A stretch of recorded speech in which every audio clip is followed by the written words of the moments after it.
Here's how I use my comforter as a duvet insert. First, I place my duvet cover on my bed inside out. Then I line my comforter up with it. Next, using a simple pinching method, as you can see here, I will be anchoring my comforter to my duvet cover. You just pinch the corner and tie the straps right around it like so.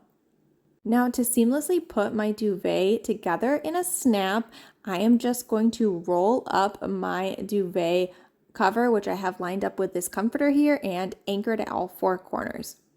Once it's completely rolled up, I am just going to separate my duvet cover and flip it right side back out since it was inside out to start with.